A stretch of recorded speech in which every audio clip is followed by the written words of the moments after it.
me out to the ball game. Take me out with the crowd. Ladies and gentlemen, welcome back to the Green Grass and White Bases podcast. We're really excited to have the owner of the Baseball Warehouse, Rockies scout, former University of Tampa, Ramapo College baseball player, former Rutgers coach. I mean, the baseball resume is one of the most impressive we've seen.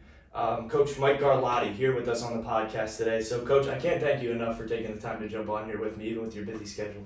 No problem, Eric. I'm glad to be here. Love to do it. Yeah, thanks. So, I mean, I want to jump right into it. Everybody around here really knows you as the head honcho here at the Baseball Warehouse. So, looking into your resume a little bit this morning and last night preparing for the episode, I see that Highland Park High School, University of Tampa, and then Ramapo College. So, talk about your playing career, kind of the side of things people might not have the insight into around here. Well, as a baseball player here at Highland Park, I fell in love with the game probably when I was about 8 years old, and never stopped playing it until I think Fred Hill over at Rutgers told me I wasn't good enough to play anymore. I should start coaching. So, but I think if I was going to give a scouting report on myself, I was a catch and throw catcher who could not hit, didn't have a lot of power, didn't have just never figured out the bat. I was a switch hitter. I started switch hitting, I think maybe it was my sophomore or junior year in high school. Natural right-handed, and started hitting left-handed then. But it came a lot easier to catch and throw than it did to hit in the games. And eventually that kind of ran out for me and led to a coaching career.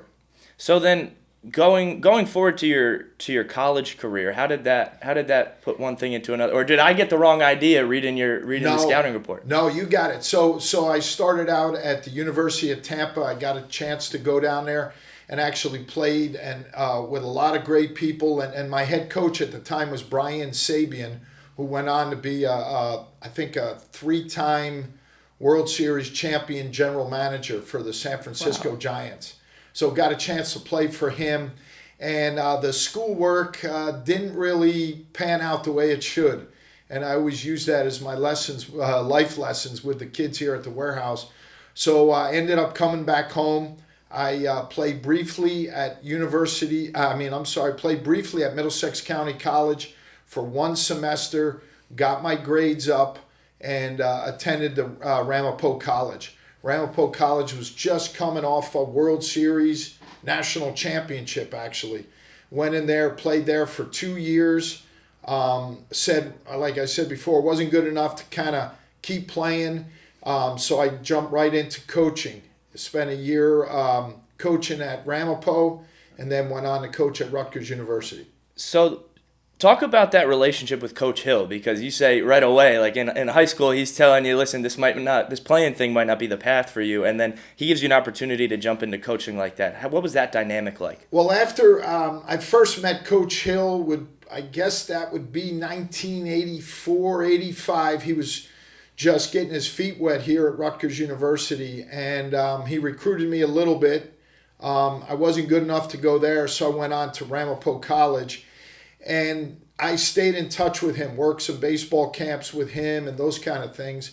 And when I was done playing at Ramapo, I was working for Coach summer camps. And he asked me for some kind of assignment. And I was like, well, I can't do it. I got a summer league game. I was playing men's league baseball. Right. And he said, Mike, you're going to have to make a choice. Either you want to be a baseball coach or you want to try to continue to play. And I kind of knew at that time, so now that fast forward, that would probably be 1988, 89, and it was time for me to make a choice. And having made that choice, like when you look back at it now, how thankful are you, or what maybe things do you think about playing-wise that you wish you could have still done? You know, I am so thankful for Coach Hill. He was my mentor.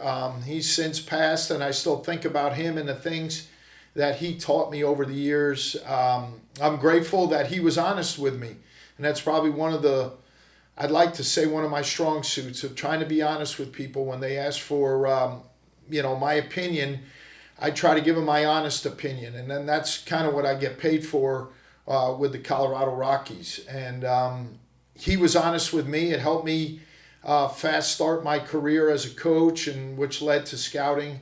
So I'm forever grateful for his honesty. Yeah, I mean, Coach Hill is a guy that, even in my life, like growing up running around that Rutgers dugout was something really special to me. And I think, from my perspective, I'm sure you knew Coach Hill way better than I did back in the day, just because I was a little guy growing up. But that's the kind of guy he was, where he kind of embodied New Jersey Northeast baseball, where it was like you're saying, we have to be really honest with ourselves, and we have to have that grit, and we have to have that determination to make sure where everybody's pulling in the right direction, and we're all getting where we need to go. Exactly, and Eric, you were blessed to be around it. You didn't know you were around it at that time with Coach Hill, and I'm sure you look back and understand it. But you've been blessed just like I have, being around a lot of good baseball people. And baseball is obviously a huge part in both of our lives. But Coach Hill taught a lot of life lessons, and he was a great man as well as a great baseball coach. So it was an easy guy to kind of look up to and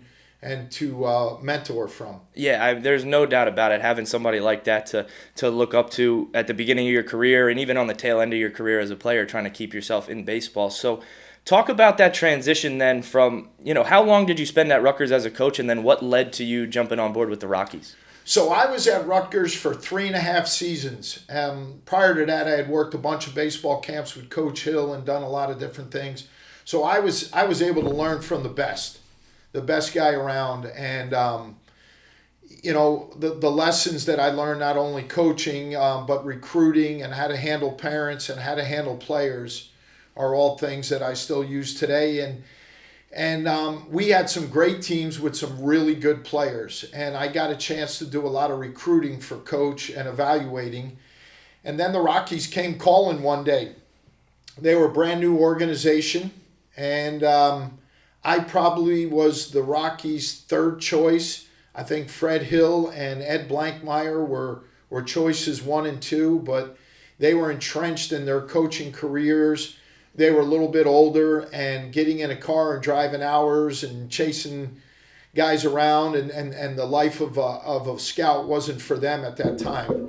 So I was able to get that opportunity to jump on with the Rockies. It's awesome how organically that can work out with a new organization like that. And both Coach Hill and Coach Blankmeyer, I think no one's going to say they made the wrong decision there, but it's awesome to see, even from my perspective now, that's kind of the route I'm taking, and I'm in the midst of that, where it's like, what opportunities are going to open up and how does that play itself out? So to see how, maybe one door closes for those guys and that opens up a door for you, it gives me a little bit of inspiration and a little bit of promise in this position I'm in my young coaching career. There's no doubt about it. And I think being surrounded around good people is really important. And at Rutgers University, we had some really good people. I started out my first year there in 1989 in the fall, and I was the JV coach. At that time, we had a B team, a JV team. And my first job was that coach. And I got to run that team for the fall. And then that winter, one of the other assistant coaches got a head job, had an opportunity to leave Rutgers to become a head coach at a division, I think at Montclair State, if I remember right. And I instantly got promoted to the assistant varsity coach in charge of recruiting and working with the catchers. And so in a half a year, I got a promotion, not so much earned, but by default. And I was kind of thrown into the recruiting process and working with the varsity team. And it just took off from there. So how similar, dissimilar is that recruiting process at the college level to what you're doing now with the Rockies, scouting guys and trying to get them to come play for you at the major league level? I think it's very, very similar, and it's starting to come full circle. But recruiting is a little different than scouting. When we recruit, we're trying to sell a product, and we're trying to sell our university and why players should come to Rutgers or whatever X university it might be. As a scout, we're not trying to recruit these guys. We're going to evaluate them. We think that Major League Baseball and professional baseball kind of sells itself, and they have to be good enough for us. So it's the same kind of situation. I think you up the ante. We're scouting for big leaguers, guys who are going to be big leaguers down the road, as opposed to trying to find somebody who might be a good Division I player down the road. So timeline-wise, too, in that regard, I know a lot of guys these days will say at the college level, I'm recruiting guys that can come make an impact on my team right now. So then how do you make that projection as a big league scout? How do you make that projection of a kid, maybe he's 18 years old coming out of high school, maybe he's 22 years old coming out of college, and you see him getting to the big leagues in 2, 3, 4 years? What's kind of like your guideline on mapping that out and saying, this is where I see this kid 4 or 5 years from now? Well, there's so much that goes into it, E, but we're looking for the 5 tools, and we have to do a lot of homework on our players, and we have to build history. So a lot of these players that we're out watching now, that may be juniors in college, we've watched for several years, and we've gotten to know them, and we've gotten to see the progress and where they're going with their abilities, where they're going with their bodies, where they're going with their maturity. So we're able to do that. With the high school kid, boy, you got to look in that, you really have to dream at the 17 or 18-year-old kid to see if they're both physically mature enough, mentally mature enough to go out and play professional baseball. So that's the harder guy for us to scout, and when we don't have as much history with those kids. Right. So talk about then like a place like this. So when you're coming up through high school, even when you're at the front end of your coaching career, how much did places like this or travel teams like this exist? And then what kind of transition have you seen to where we are today, where this has become huge at the amateur level? So we didn't have anything like this at all, back when I was coming through high school. And there were very few of them, even when I was coaching at Rutgers University. And so this has now made our players across the country and New Jersey better players. They are now getting professional instruction. They are training like high-end college players, and they're training like professionals. And they have exploded all across the country, and it's made our players advance better. It's made them more prepared for the next level, whether that's professional baseball or college baseball. It has given those guys, but it's only a part of it. They still have to take what they learned here and what they do here and now take that out to the field with them. 100%. Yeah, I think that's something that even in a lesson format or whatever that we'll stress to these guys all the time is what you do in a lesson, what you do in your lift, in your hitting program, whatever, is just part of the development, and then ultimately your job on the field is to go win games. Yes. So talk about that too. Like, how much does that compete factor and the heart or whatever variable you want to tab it, how much emphasis do you have on that when you're scouting a guy compared to the 5 tools and the X's and O's and his physical ability? Great question. I mean, the 5 tools are no doubt. You have to be talented to get drafted, and you have to have that mature level, both mentally and physically, to get drafted. But the separators, and the separator that we use, especially with the Rockies, is an opportunity to meet these kids and find out what they're made of. Do they have that grit? Do they have that? Can they handle failure? Can they handle success? And can they handle being away from home? There's a lot of variables to go in there. And that's part of my job. People ask me all the time, is this a full-time job, scouting? Yes, it's a full-time job, because for 3 or 4 months out of the year, we're spending an awful lot of time trying to find out what's inside the package. And we have to use a lot of different avenues to get there, whether it's high school coach, whether it's summer coach, whether it's the guy he trains with, whether it's the guy he does lessons with. We have to, whether it's opposing coaches, we have to use every avenue we can to learn about our players that we're scouting. And then how does that process continue? Like, you're gearing up for spring training right now, and you're talking about it being a full-time job. You're away from home for all this part of the year. How do you stay on a guy once he's in your organization? You've scouted him through his amateur level. He's playing pro ball with you now. What does your job look like when you go down to spring training and you're evaluating these prospects that you're trying to get to the big leagues? So my spring training is a little bit different than the common guy. My spring training or my scouting season is going to start tomorrow, or I will get on a plane tomorrow and head south to watch the college and high school kids from our area as they play. So I'll be down there watching, University of Maryland, watching Rutgers, watching Maine, watching UConn, and those teams as they play in the warmer states. Right. And then once the weather breaks up here, early, mid-March, then I'll start making my way back here and start following everybody that goes on here. The high school season the regular season doesn't start till April. They start some scrimmages in March. So I have some time before I start hitting the high school kids. So my main focus is the college players at this time. Right. So, and then too, you land those college players and they end up in your organization. Is it somebody else's job then to get them prepared and follow them on their way, hopefully to the big leagues? What kind of role do you have once they get through that threshold? So once I sign a player, I try to do a good job of staying in touch with my players and checking up on them. I'll go around and visit with them once or twice in the wintertime, maybe watch them work out, have lunch or dinner with them to make sure their bodies are in shape. But once you sign a player, you kind of pass them off to our PD, our player development crew. Right. And then it's their responsibility to kind of keep an eye on those guys to make sure they're doing what they do. Me, because of the relationships I have with the players that I've drafted and signed, I'll stay in touch with those guys throughout the year. Even when they're playing in the season, in the minor league season, I'll call and check up on them. With social media and with computers, you can watch a minor league game, and follow up and see how they're doing.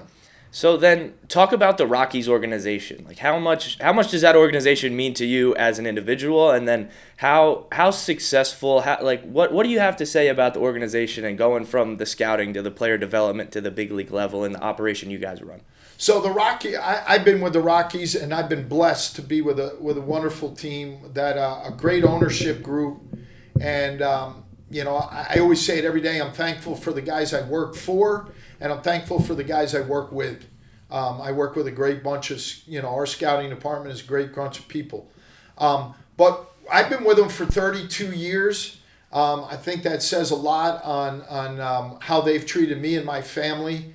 But we're a scouting and development organization. We don't have the income. We don't make as much. We're not the Yankees. We're not the Dodgers. We're not those kind of teams. So we have to draft and develop, and our energy, most of our energy goes into drafting and development. And we're proud of the guys that we've signed and that have gotten to the big leagues.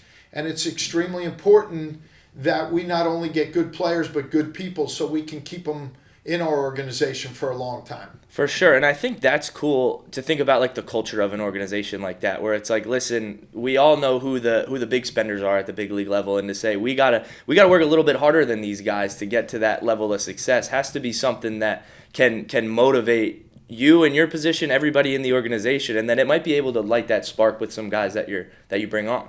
Exactly. I mean, it motivates us and myself, and it really challenges us.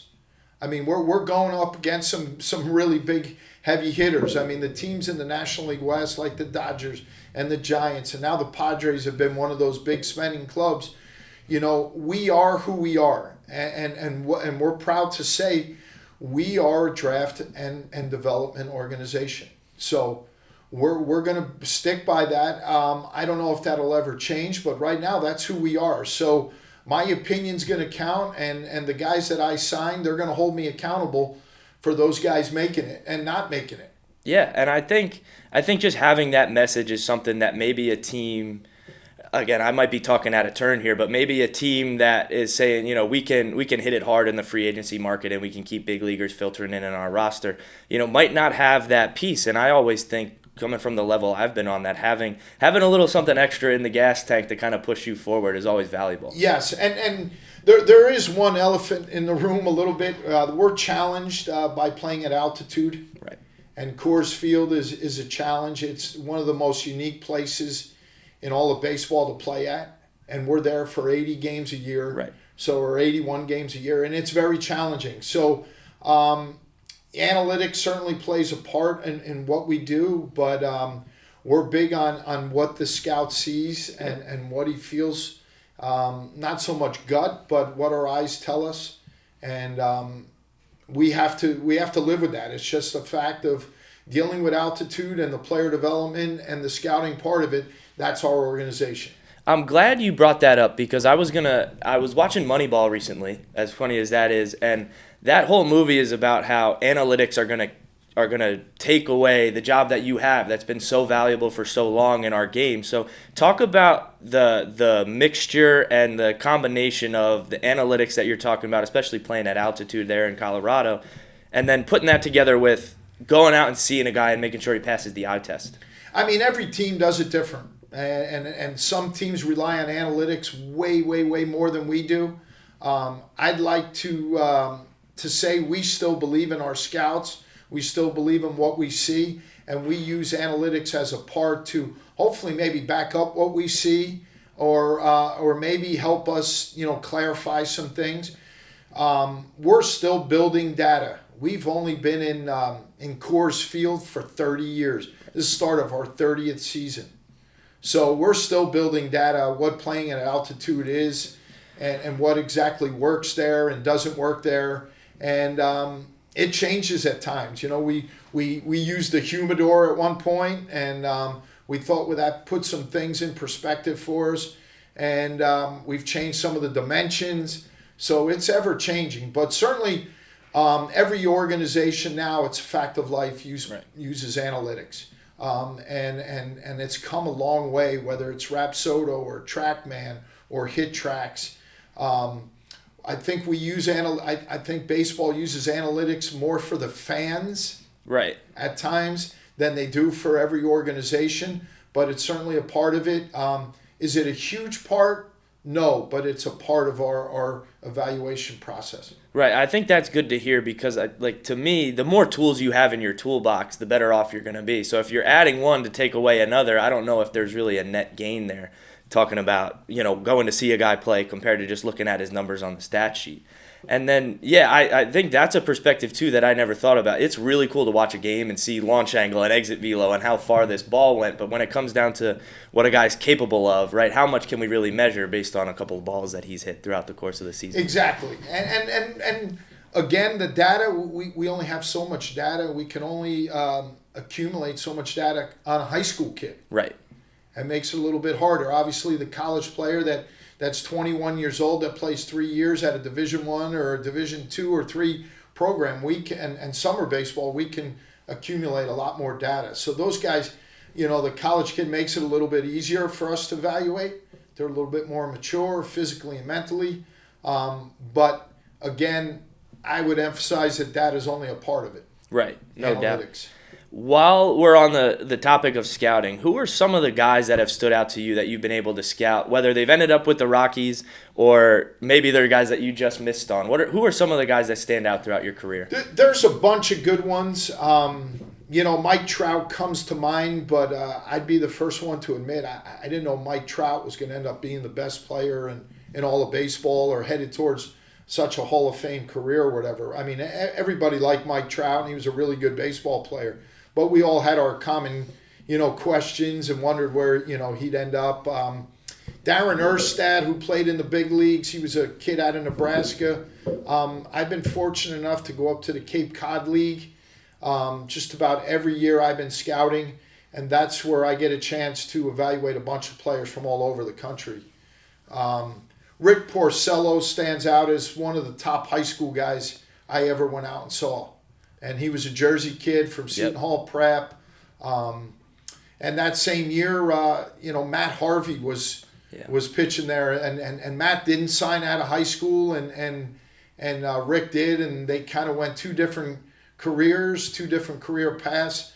Rick just retired, I think, this year or last year. And Matt's struggling around trying to find a job. Yep. So it's funny how guys take two different career paths. Yeah, there's no doubt. I think, as a Mets fan, Matt Harvey was awesome to watch in the prime of his career. And then even here, talking Rick Porcello, Joe will tell a story about how he was at some showcase with Rick Porcello, and they were warming up down the right field line, and he asked Rick how hard he throws, and he goes, I'm up to 96. Yeah. And Joe at that point is 23, trying to piece it together, coming out of Kane, and Rick is this 17, 18-year-old high school kid, and Joe said the first throw he made, he was like, Rick wasn't lying. lying when he said I'm up to 96. So Yeah. it's crazy how, as big as the baseball world is, it's still everybody's really connected, and it gets smaller and smaller every day, it feels like. There's no doubt about it. We are connected, and that's what this game does to you. It connects you. Yeah. Going off that connection piece, with as busy as you are going around, scouting and jumping out of coaching, getting into scouting, you spend all this time around the country trying to pick up these high school, college players.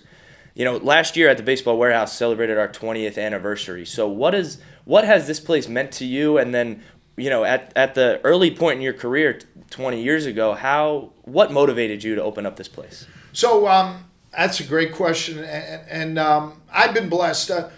I started doing lessons at a young age for a couple local high school coaches here in Middlesex County who had some really, really good players, and they were guys who needed some instruction or just wanted to stay in shape and get better over the winter. So when I was coaching at Rutgers University, I started doing lessons then.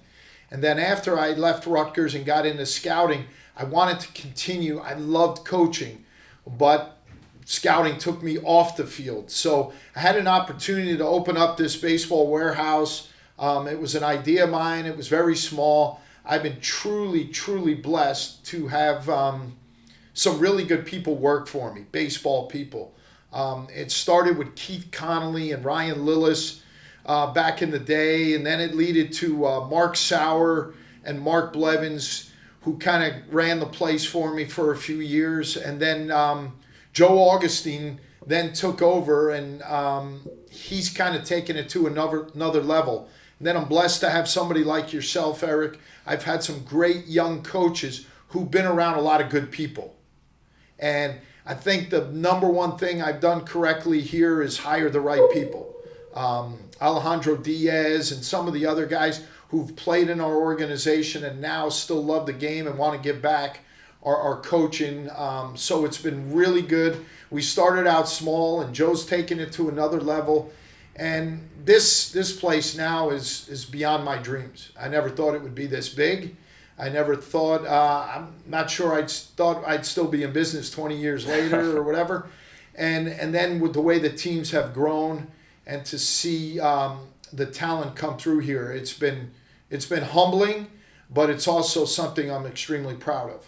Yeah, I mean, this place, the amount of people that I'm sure this place has meant so much to is really cool. And I appreciate your kind words, and it's awesome. Like, I'm super thankful to you to just, like, have a place like this to grow up in and to work out in and, give myself on the field opportunities, and then to be able to come back and coach is something that I'm really thankful for. So, well, it's funny about this. It would have never worked 30 years ago. Right. 40 years ago. This place, the parents wouldn't be wanting to spend money on their kids to go hit indoors or lift weights or whatever. And it's come full circle with big leaguers. So I mean, to have 4 big leaguers come out of here in 20 years is amazing. And there are guys that still come around. Brandon Belak is obviously a mainstay here, and he's always willing to give back and be around our players. Nick Deeney has spent some time here in the offseason. Kevin Mulvey is now coaching at Villanova. And then Eric Young Jr. obviously was a guy that I was lucky enough to draft and sign, and he ultimately made the big league. So we've had some great kids come through here, and we've had some kids who've not only been successful in baseball, but successful in real life. Yeah, it's also like a lot of awesome people from the coaching side, a lot of awesome players, a lot of awesome kids doing a bunch of really cool stuff, whether it's on the field, off the field, post-playing career, all that stuff. And I think it even goes back to the connection piece about the small world of baseball that we're talking about, where you're going through those names that started this place. Ryan Lillis was my high school coach, and then I came in here and did lessons with Coach Blevins on the hitting side and with Joe on the pitching side when I was coming up, and now getting to work side by side with those guys. It's awesome to see how the lineage of this place is so intertwined and just a connected community. So in that same regard, I'm glad you brought up that, like, you never thought it would have gotten this big. Like, when you're jumping into it and you have the idea to start the baseball warehouse, what was your vision for the place? And then talk about that transition from, you're saying 30 years ago it might not have worked this way. How has the game changed to where nowadays we can have a successful place like this where guys can develop the way they do?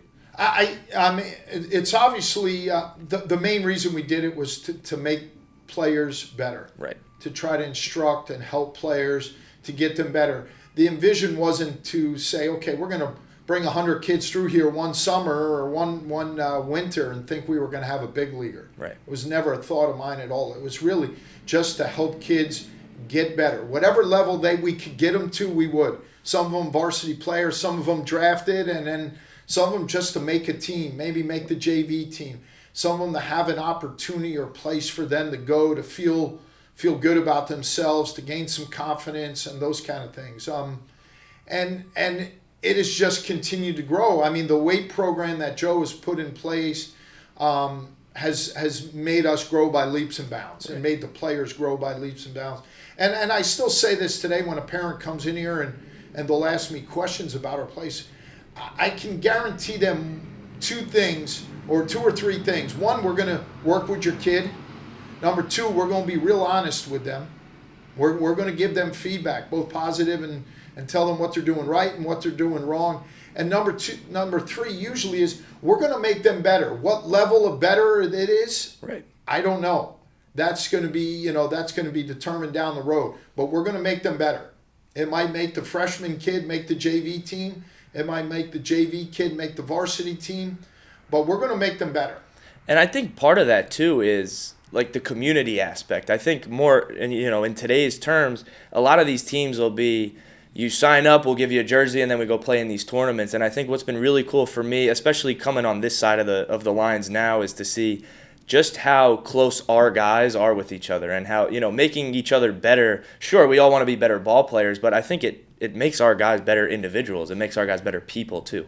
Well, coaches like yourself and Hondo and Joe and the rest of our staff working with the teams, we have a culture here. And if you don't fit our culture, and the culture is a growth mindset, wanting to get better, coming here with the idea you're going to get better, and we try to treat everybody the same. Yeah. Whether it's your number 16 on the team or your number 1 on the team, whether you're a varsity guy or you're on our 2026 team, we're going to coach them and teach them the same way. And that culture is all part of what makes things work here. And the other thing is we got good kids and we got good parents. Yep. It's not going to work without parents trusting their kids with us. So they bring them in here and they put them on our teams and they want to do lessons with you or Joe or Hondo. They have to trust what we're teaching them is the right thing. And for the most part, they do. And the ones that don't trust what we're doing, they probably don't last here that long. Yeah, and I think that's part of the game, right? Like at a certain point, again, to go back to Moneyball, right? That big Brad Pitt quote is, sooner or later, someone's going to tell you got to hang up the cleats. Who knows if that's when you're 12 or when you're 42, right? Yeah. But that's part of the game that, as much as we can be excited about potential and everything, we're trying to get guys better, and you got to have a realistic look in the mirror to see, where am I at? Where am I trying to get to? How am I going to get there? And to have a facility like this that's going to help you bridge that gap from where you are to where you want to be is something that's really cool. That's a great word. And we spend a lot of time on the complete player. We make sure they dress the right way. They show up on time.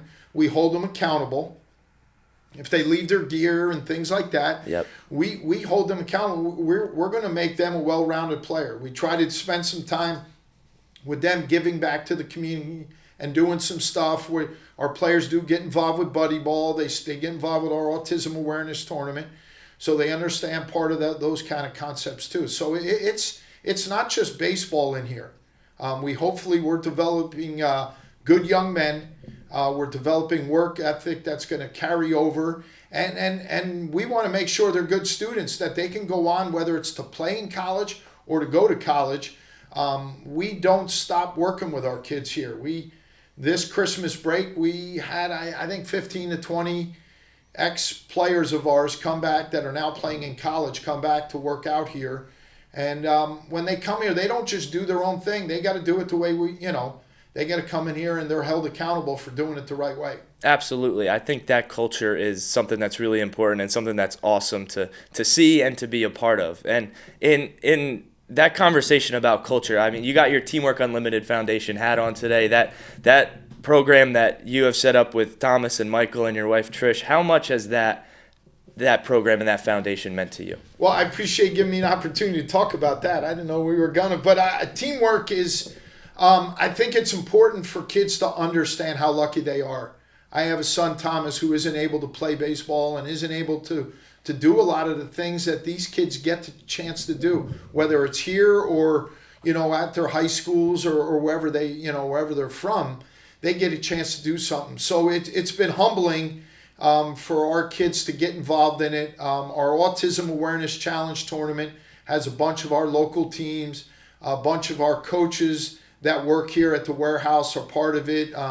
Coach Blevins and Coach Jack Howe and their teams, and a bunch of other ones that I apologize I might be forgetting, are all part of it. So it's important for our guys to keep things in perspective. And I think with our foundation and the Autism Awareness Challenge, I think that help gets that point across to our guys. Yeah, there's no doubt about it. I mean, that Autism Awareness Tournament has grown into something massive throughout the state. Everybody looks forward to it every year. So, I mean, similar to the facility, like when you were starting up Teamwork Unlimited and you were starting this tournament and the challenge with the games, did you see it growing to the heights it has today? I haven't. And again, it's for the people that were around. I mean, and two or three local coaches, Vinny Abene from Edison, Mike Lepore has been a huge help at South River, Mike Murray, Coach Blevins at North Brunswick. Those guys have embraced it and have helped me push it forward. And then, once we started getting it going, we had the great support of North Brunswick, Dave Rosenberg, John Drury, and the Little League group over there have been unbelievable, supporting by using the fields and using their facilities have made it grown. And now we're maxed out. That's it. 3 days, 20 games, 40 teams. We're maxed out. And I guess the only way we were able to grow was to throw softball in the mix. Yep. And Brian Morell over there, or Sean Morell over at North Brunswick, the athletic director, has been a great help to help us expand to the softball side. So all we really did, Eric, was combine baseball and autism and using baseball and softball as an avenue to get the awareness part out. Yeah, it's so cool to see those students come out and throw the first pitch of every game at the Autism Awareness Challenge, and then the connection that my high school and a bunch of high schools around the county and around the state, I'm sure, have had with buddy ball and getting out there. And there's no doubt in my mind that it provides that perspective that you're talking about, and it's been something that's really cool to be on this side of. So that's thankful for you for setting that thing up, and it's awesome to see how it's grown and developed. Thank you. And Joe, our buddy ball program, they do it over at Edison, but St. Joe's, J.P. Stevens, North Brunswick, Edison, softball, baseball, all those teams, St. Thomas Aquinas, they all get involved in it. And a lot of those kids are part of this program here. Yep. At the warehouse. Some of those coaches are. And I guess you would say that's part of our culture. Yeah, there's no doubt about it. It's been cool. It's been really cool to see like how you've been able to put your hands on everything, and you've had an impact in places of this game where, looking at it face value, just to say Mike Garlatti is a scout for the Rockies is not doing it justice for the resume you've put together. And then in that vein, to a young coach or to someone or a young player or somebody that's coming through our game now, what's the best advice you could give a player from the scouting perspective? What's the best advice you could give a coach from a post-career perspective? Well, when we talk about players, and one thing I didn't mention it, passion would be the number one thing. There's nobody around that has more passion than yourself, Eric. I see what you do running around, coaching at Rutgers Newark and helping here with our teams and doing lessons and doing these podcasts. Passion for the game is what kind of drives everything. And that would probably be, besides having talent for a player and having exceptional talent, you need passion would probably be number two, and then makeup and desire and all that. But if you don't love this game, it's going to be an awfully hard game to get into. You have to love and want to be part of it all the time, whether it's watching it, whether it's evaluating, whether it's coaching, whether it's teaching. The passion part of it's huge. And that would go for the coaches. Right. None of us are in this thing for the money. No. I mean, I did not get into this. My first job, I'd be embarrassed to say how much I got paid at Rutgers University, and had no benefits, and but that opportunity led to something bigger and better. Maybe not better, but led to something bigger in professional baseball. And so sometimes you have to pay your dues. For the players, talent, again, getting back to reiterating, talent is number one. That's what we're looking for. And then those other things we use as separators, their makeup and their passion for the game, their aptitude, all those kind of things come into play. And then for the coach, again, passion for, and it's never ending.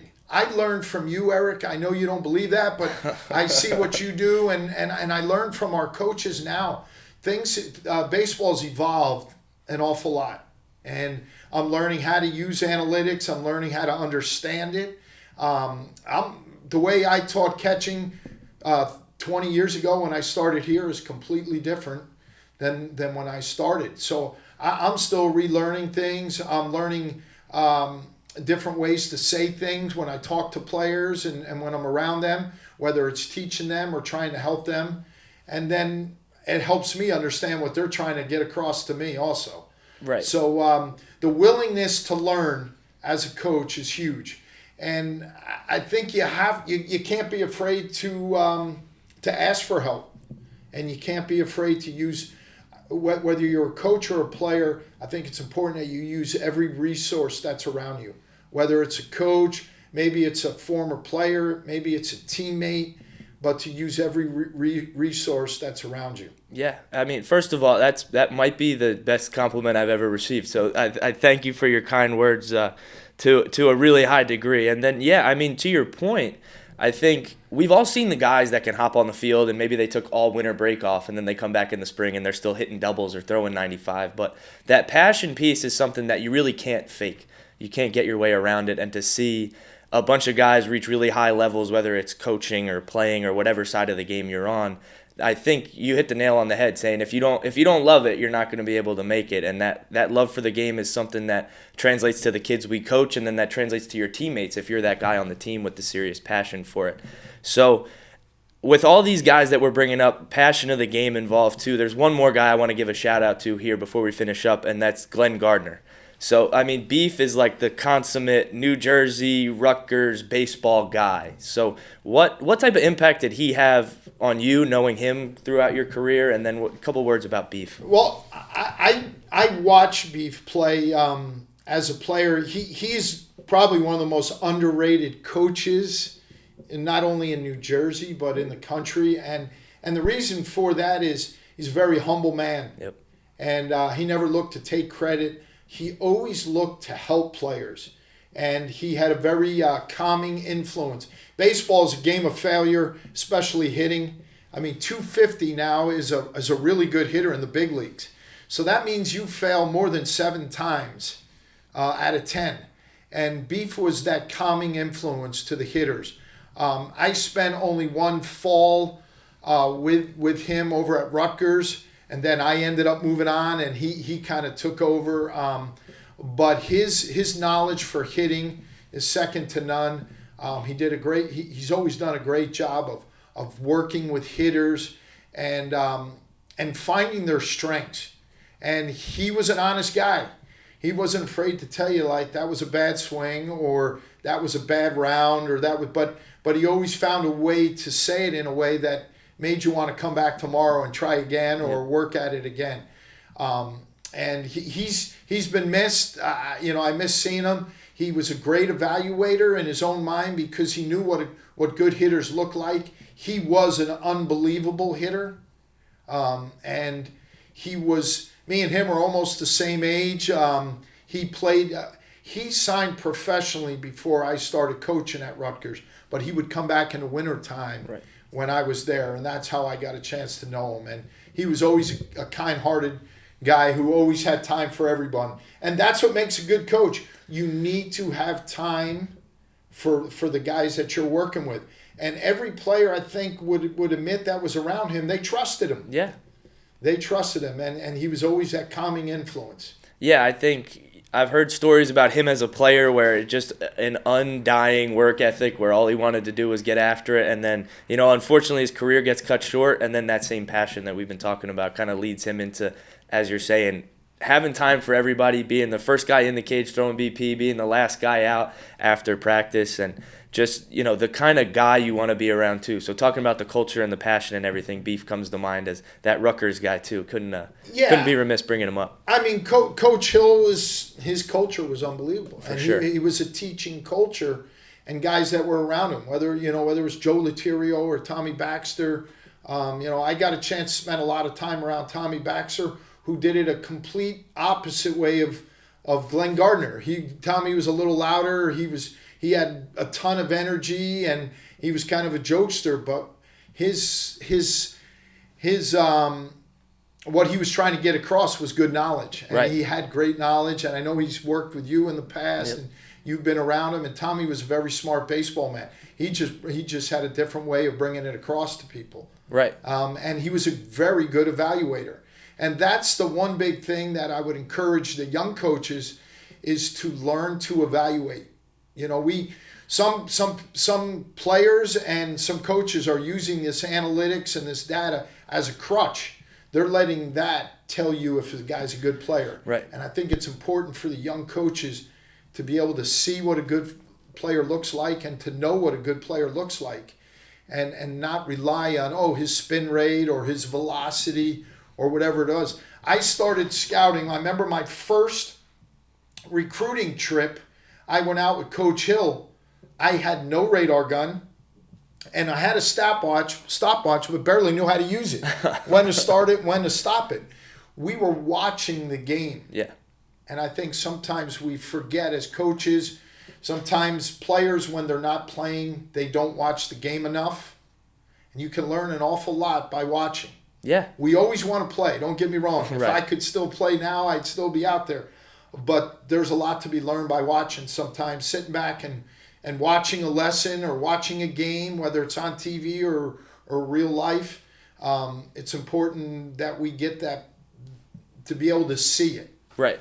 And I think that's the important part of having all these different perspectives, like you're touching on with the differences between Coach Hill and Beef and Coach Baxter, is sometimes if we're trying to develop a kid, the way I talk to him compared to the way his hitting coach talks to him compared to the way his high school coach talks to him is going to be different. But that combination is what's really important. We put all those perspectives together. I'll say it all the time that, going through 3 different pitching coaches in my college career, the lucky part for me now is I get to take ideas from these 3 awesome minds and give them to the guys that I work with now. So understanding the value and the combination of those perspectives, whether it's from a development standpoint or you go to watch a game as an evaluator and this guy might see something different than the next guy does, but then we can put all those pieces together and get a real feel for what this kid's capable of. Yeah, and I think it gets back a little bit, Eric, to the growth mindset. Yep. The players that come in here, in order for this place to work for them, whether it's a lesson with you or a lesson with Joe or Hondo or playing on our team, if they don't have that growth mindset, if they don't have the aptitude or willing to learn or change or be challenged, it's not really going to work for them. Eventually, it's going to catch up. Their talent is going to catch up. So it's important that they understand that. We try to develop self-evaluators, guys who have an idea, hey, what am I good at and what do I need to work on? Everybody likes to work on the things they're good at. Right. And I remember that when I first opened this place. I used to say to the kids, you're going to come in here and work. This is going to be hard because you're going to work on some things you don't want to work on or you're not real good at. Yeah. Yeah, and I think part of the passion and all those, positive things we've been talking about is coachability. Like if you're really interested in the game, you're not just going to go out there and try to hit pull side doubles if that's what you're really good at. You're going to come in here and be willing to understand what the coaches are saying to you and appreciate the value in we're trying to make you better at everything across the board, not just get really good at one thing as a baseball player. Coachability, aptitude, those would be a list of for not only for the Rockies, but separators. Right. I'm going to pick a team, and if everything's equal, I'm going to take the smarter kid. I'm going to take the more coachable kid. I'm going to take the harder worker. I'm going to take the kid with maybe bigger size or more athleticism. There's a lot of separators out there, and we hope that some of these kids can develop separators here. Right. Yeah, and that's a point that I'll always come back to that sticks in my mind from when I was playing. Two things I'll even tell kids today is I remember you saying at practices when I was in high school, if you had a line drive back to the pitcher, you might as well give the guys watching you your best 90 down the line. That's something that, I saw Brandon Downs doing a ton when I was growing up in high school. And then Coach Blevins and Coach Lillis would always say, if you hit a pop-up, take your aggression out on how fast you can get home to second, like your 60 time. So that coachability and just kind of getting a little bit of a slant on that full picture and understanding how we can still benefit ourselves even when we get punched in the face or when we got to work on something we might not be the best at yet. It's something that can be really valuable, I think. Yeah, no doubt about it. And we all need help in that. That's where the coach comes in. Hopefully with our culture here, they can carry that to their high school. Yep. Or carry that wherever they're going and maybe end up developing a culture at that high school too. Right. Or that team that they're playing on. Yeah, and I think it starts with one guy, and then it can have that trickle out effect where one guy leads the two, and then the dominoes fall, and it becomes a mass thing. So that's just like you've done, Coach, where you jump out of this playing career into a coaching career. You hop on with the Rockies. You start this place up here. You got the Teamwork Unlimited Foundation that's done awesome things. So we're really thankful. I'm really thankful for everything you've been able to provide to our baseball community, and I can't thank you enough for hopping on with me and taking some time out of your day. I'm so happy to be here, and we got to do a podcast with you. We're going to switch roles one day and let me know, because Eric Reardon's got a great story, and it's a story that hopefully the players at the warehouse understand too. But thanks for having me. I appreciate it. Yeah, my pleasure, Coach. And yeah, whenever we can work that out, I'd love to switch sides of the table here and get that going. So thank you again, and really appreciate your time. Thank you. For the Green Grass and White Bases podcast for Coach Mike Garlatti, I'm your host, Eric Reardon. We're signing off. 3 strikes, you're out at the